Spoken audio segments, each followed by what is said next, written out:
I took the job because it was quiet. That's the honest reason. After my divorce, I couldn't stand being in my apartment all evening. The silence there felt personal. At least at work, the silence belonged to the building, not to me. A security company in western Pennsylvania was hiring overnight guards for a county forest rest facility about 40 minutes outside town. It wasn't a campground exactly. It was a state-owned forestry training center, an office building, equipment storage garage, and a small dorm wing where rangers stayed during seasonal programs. In winter, the place was almost completely empty. The pay wasn't great, but it was steady, and the supervisor told me, "You'll mostly be locking doors and watching deer walk past the cameras." I started in January. The building sat at the end of a narrow road cutting through miles of pine forest. No houses, no streetlights, no cell service, except one spot near the parking lot entrance. The nearest gas station was 15 minutes away. At night, the road disappeared behind you. Your headlights just got swallowed by trees. The facility itself was larger than I expected. A 2-story office wing, a connected maintenance garage big enough for plow trucks, and a long single-floor dormitory hallway with about 12 rooms. Everything built in the late 80s, brown brick, metal doors, fluorescent lighting that hummed even when it worked properly. My shift was 10 p.m. to 6 a.m. I relieved the day ranger, signed a logbook, checked doors, and sat in a small security office near the front entrance. 14 camera feeds on an old monitor system, a landline phone, a handheld radio, and a flashlight issued by the company that never held a charge long enough. My first week was exactly what they promised. Wind in the trees, ice cracking in the parking lot, occasional raccoons digging through a dumpster behind the garage. The building made noises constantly, metal ducts cooling, expansion pops in the walls, water pipes clicking, but after a few nights you learned the normal sounds. I even started bringing books. The first thing that wasn't normal happened at 2:13 a.m. on a Tuesday. I remember the time because I wrote it down. I was watching camera 6, the dorm hallway, mostly out of boredom. Nothing ever happened there. The hallway lights were on a timer but dimmed late at night. Long empty corridor, beige walls, identical doors. It looked like a motel with no guests. The motion sensor indicator on the monitor flickered, just a small square in the corner of the screen turning red for about a second. I assumed it was a bug or lighting shift, but then it triggered again. I leaned forward and waited. At 2:13 a.m. exactly, one of the dorm room doors opened about 6 inches. No one came out. It just slowly opened and stopped. I stared at the monitor for at least 30 seconds before convincing myself the door probably hadn't latched earlier. The building was old and the air pressure in hallways changed when heaters kicked on. I grabbed my flashlight and radio and walked down there. The hallway was colder than the office wing. My footsteps echoed in a way that always made me feel like someone was a few steps behind me, even when I knew I was alone. The door was room 104. It was open just enough to show darkness inside. I knocked. No answer. I pushed it open and turned on the light. Empty room. 2 metal bed frames, a desk, a closet. No luggage, no people, no open windows. I checked the bathroom. Nothing. I closed the door firmly and made sure the latch caught. I went back to the security office and wrote, 2:13 a.m. dorm room 104, door open. Checked. Secure. I forgot about it for the rest of the shift. The second incident was 3 nights later. At 1:52 a.m. the radio crackled. We didn't really use the radio at night. There was no one to talk to, but the company required hourly check-ins, so at the top of each hour, I would press the button and say my name and location. Dispatch would respond from their office downtown. This wasn't at the top of the hour. Just a burst of static, then a voice. Not clear words, more like someone keying the mic and breathing close to it. The kind of sound you hear when someone doesn't know the radio is transmitting. I said, "Dispatch, you copy?" Nothing. I tried again. No response, only faint static. I assumed equipment malfunction. The radios were old. Then the phone rang. The landline on my desk. Dispatch asked why I had tried to contact them at 1:52 a.m. I told them I hadn't. We both paused for a few seconds. I didn't say it out loud, but the radio had definitely transmitted. After that, I started paying closer attention to the cameras. A few nights later, I noticed something outside the maintenance garage around 3:20 a.m. Headlights briefly appeared through the trees on camera 11, the service road that led to a locked gate behind the property. The lights stopped, stayed for maybe 10 seconds, then went dark. No vehicle ever came into the parking lot. I stepped outside to listen. No engine, no tires on gravel, nothing. just wind and the high-pitched electrical buzz from the parking lot lamps. I walked to the gate, locked. No tracks I could see in the snow besides old plow lines. I wrote it down anyway. Things escalated about a week later. At 2:41 a.m. all dorm hallway motion sensors activated at once. Every red indicator lit up across the camera panel simultaneously. I actually felt my stomach drop when I saw it because motion sensors didn't do that. They triggered individually when something passed in front of them, not all at once. The hallway camera showed nothing moving, just an empty corridor. I grabbed my radio and walked there immediately. Halfway down the office wing, I heard a sound I had never heard before in the building. Footsteps. Distinct, measured footsteps somewhere ahead of me, not echoing from my own, but slightly out of rhythm. Like someone walking at a normal pace. I stopped. The sound stopped. I said loudly, "Security. Anyone here?" Silence. I finished the hallway and reached the dorm corridor. Empty. Every door closed. I checked every room. All empty. When I came back to the office, room 104 door was open again on the monitor. I know I had checked it. I went back, closed it again, and this time I wedged a folded piece of paper into the frame so I could tell if it opened.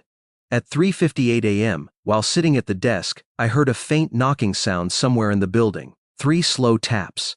Then nothing. The paper in the door was on the floor. That was the first night I locked the security office door. The direct encounter happened the following week. It was snowing heavily outside.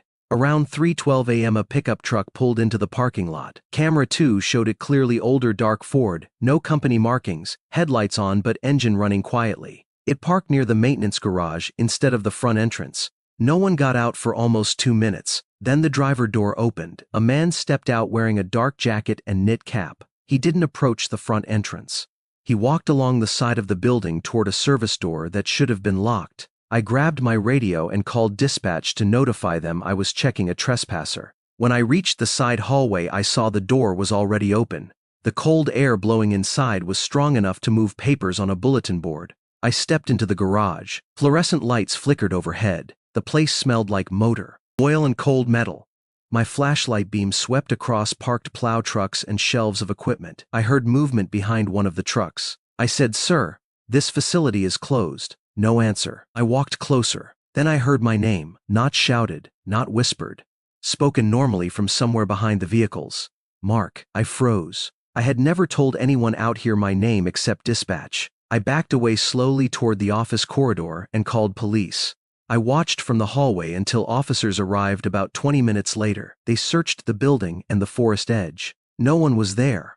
The truck was gone. But one thing the officer showed me stayed with me. Boot prints in the snow outside the garage leading to the building and another set leading to the back dorm exit. Meaning whoever it was had been inside longer than I realized. After that night, I couldn't relax on shift anymore. I kept hearing small movements, vending machines humming louder than before. Distant doors clicking, the elevator in the office wing moving to the second floor even though no one used it overnight. At 4:07 a.m. one night, a camera briefly showed a figure standing at the end of the dorm hallway facing the camera. It lasted 1 frame. Police checked again.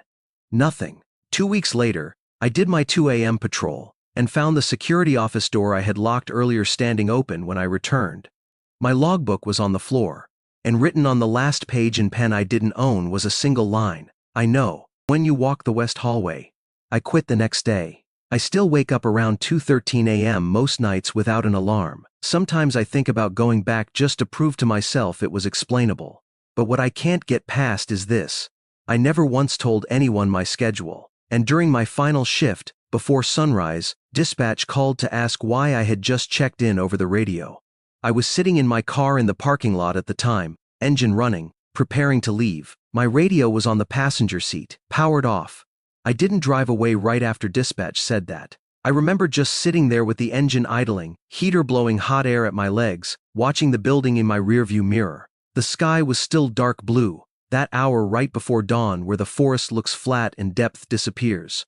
The parking lot lights were still on, and every window in the office wing was black except the security office. The security office light was on. I had turned it off before leaving. I was sure of it because I always did a last look at the monitors, signed the log, shut off the light, locked the door, and then walked out. It was part of my routine, The only way I could convince myself nothing had been left unsecured. I told myself I was probably remembering wrong. My hands were shaking more than I wanted to admit, and I kept glancing at the radio on the passenger seat like it might do something by itself. I picked it up, checked the battery, and turned it on. No lights. It was dead. The battery had been drained for hours. I'd meant to swap it at the charging station but forgot.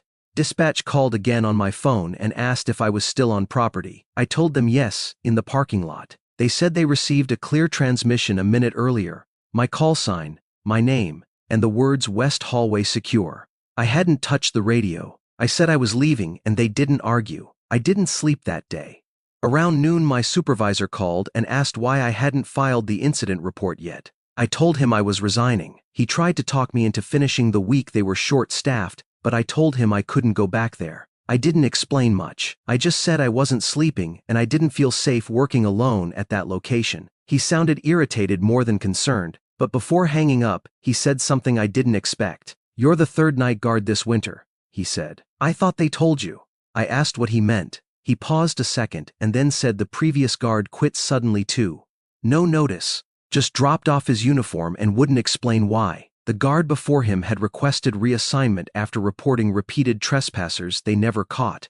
My supervisor sounded like he regretted saying it at all, and quickly changed the subject back to paperwork. I went back one more time a week later, during the day, to return my badge. Daylight made the place look ordinary again.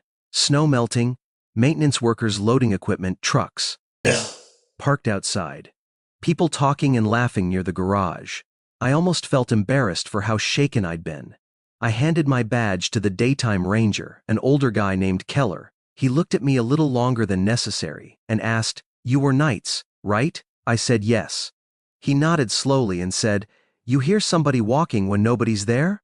I didn't answer immediately. He didn't wait for one. "Building carries sound weird at night," he said, but the way he said it didn't sound like reassurance. Especially the dorm wing. I asked if anyone had been caught coming in after hours. He shook his head. "Locks never broken, but sometimes doors ain't the way we left them." I started to leave, then turned back and asked if there had ever been a break-in through the forest side. He hesitated. Then he told me something no one had mentioned before. About 5 years earlier, during a summer training program, a ranger reported someone watching the dorm from the tree line. Police searched, but didn't find anyone. A week later, food was discovered missing from the staff kitchen overnight. Nothing else taken, just food and bottled water. They assumed a drifter living in the woods. They increased patrols for a while, then it stopped. I asked if they ever caught him. Keller shook his head. "Forest is big." I thought that would be the end of it. For a while it was. I got another job at a distribution warehouse in town. Indoor facility, other employees around, bright lights, forklifts. Running all night, no long empty hallways. I slept better for a few weeks, though I still woke up around 2 in the morning automatically. My body hadn't adjusted yet. Then, about a month after I left the rest house, I got a call from a number I didn't recognize. It was the security company dispatcher. She asked if I had left any personal belongings at the site. I said no. She sounded uncertain, then said police had asked them to contact former guards. I asked why. She told me a maintenance worker had arrived early that morning, around 6:30 a.m., and found the side garage door open. When they checked inside, nothing was stolen, but they found a sleeping area set up behind shelving blankets, empty food containers, and several notebooks. Someone had been living inside the building. Police searched the surrounding woods and eventually found a campsite less than half a mile away. Makeshift shelter, food wrappers, stolen supplies from the facility kitchen. They didn't find the person, but inside one of the notebooks was a list, dates, night shift schedules, descriptions of patrol routines, and names.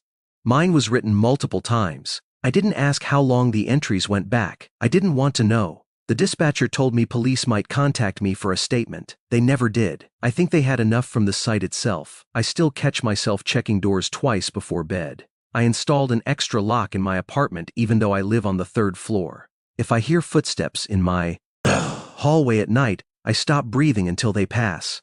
What bothers me isn't just that someone was inside the building, it's how close he had to be, for how long, to know my patrol path, to know my name, to know exactly when I'd be in the west hallway. And one more thing I never told my supervisor.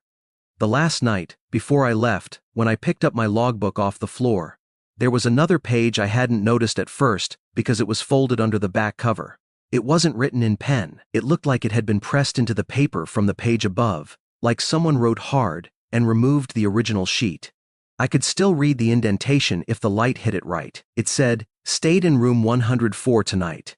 He almost opened the closet. I didn't keep the logbook. I thought about it. For a couple of seconds I actually stood there in the office holding it, feeling that raised writing under my thumb, but I didn't want anything from that place following me home, even paper. I put it back on the desk exactly where it had been and left. At the time I told myself the police would see it during their search anyway. After the dispatcher's call about the campsite, I wished I had taken it. Not because I wanted proof I already believed what I'd experienced, but because I needed to know one specific detail. Room 104.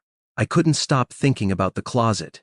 That first night when the door opened at 2:13 a.m., I had turned on the room light, checked the bathroom, checked under the beds, and left. I remember scanning the closet quickly, but I didn't actually step inside. I just pulled the sliding door open halfway and flashed my light across coats hangers and a folded spare mattress leaning against the wall. It looked empty. I never moved the mattress. I realized later there was enough space behind it for a person to stand flat against the wall, which meant when I was in that room, talking out loud, he could have been less than 3 feet from me. I tried to push it out of my head. For a few weeks I managed. Warehouse work kept me tired, and normal noises, forklifts, radios, people talking helped, but sleep never fully returned to normal. I kept waking at specific times, 1:52 a.m., 2:13 a.m., sometimes 3:20 a.m. I didn't need a clock. My eyes would just open, and I'd already know the time within a minute. Then something happened that made it impossible to forget. I was leaving the warehouse after an overnight shift around 5:45 a.m. Winter was almost over. The sky had that gray early morning light and the parking lot was full of cars from the incoming shift. When I reached my car, I noticed frost had formed across the windows, except for one section on the driver's side. A clean rectangle about the size of a hand had been wiped clear. From the outside, there were no other marks, no fingerprints, just a cleared space like someone had leaned close enough to look inside. I checked around the lot expecting a coworker messing with me, but nobody was near my row. The cameras covered the parking area, but management said they didn't see anyone approach my car between shifts. I asked twice. They replayed it with me watching. Nothing visible walked into frame near my car. I parked under a light after that. A few nights later, my apartment building hallway camera caught someone walking past my door at 2:14 a.m. The landlord showed me because a tenant had complained about a person wandering floors overnight. The footage quality was terrible, grainy, and washed out, but you could see a figure pause near my door for a moment before continuing down the hall. He didn't try the handle. He didn't knock. He just stood there facing it. Police were called. They searched the building and stairwells. No one found. I didn't tell them about the Forest Rest House. I couldn't bring myself to explain something that sounded paranoid even to me. I started sleeping with the TV on. The last contact happened about 2 months after I quit. I got a letter in my mailbox with no return address. Plain envelope, my name printed in block letters. Inside was a folded sheet of lined paper torn from a notebook. There was only one sentence written: "You changed your route. No threats, no demands." Just that. I realized immediately what it meant. At the rest house, after the second week, I had altered my patrol order because the dorm hallway made me uneasy. Instead of finishing there, I began starting with it so I wouldn't spend hours anticipating it. I never told anyone I did that. I never wrote it in the logbook. Whoever had been inside had noticed. I called the police this time. They took the letter, asked questions, and drove past my apartment a few nights. Nothing came of it. Without a face, a witness, or camera footage clear enough to identify anyone, it stayed a suspicious incident and nothing more. Life moved on, at least outwardly. I changed jobs again, moved to a different apartment across town, and stopped working overnight shifts entirely. But I never really got back to normal routines. I can't sit with my back to an open doorway anymore. I check closets in every room I enter, even at friends' houses, and I hate explaining why. What unsettles me most isn't that someone hid in a building, it's the patience. He never rushed me, never confronted me directly. He stayed just out of sight, learning my habits, timing his movements between my patrols, using the building the same hours I did. I think the reason the radio transmitted my name wasn't equipment malfunction. The radios were kept on charging cradles in the maintenance office during the day. Anyone inside long enough could have learned how to use one, which means when dispatch heard my check-in after I had already left the property, someone else was standing inside that building holding my radio, standing in the west hallway.